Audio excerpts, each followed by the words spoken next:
Yo, what is up guys? I'm back again with a brand new tutorial. Today, I'm going to show you how to get the modded version of Angry Birds 2.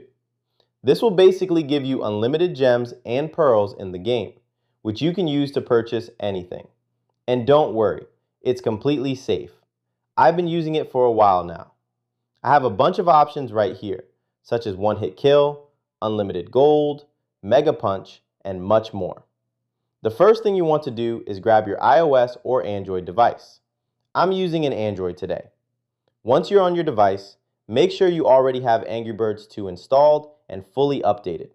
If you need to check, just go to the App Store or Google Play Store.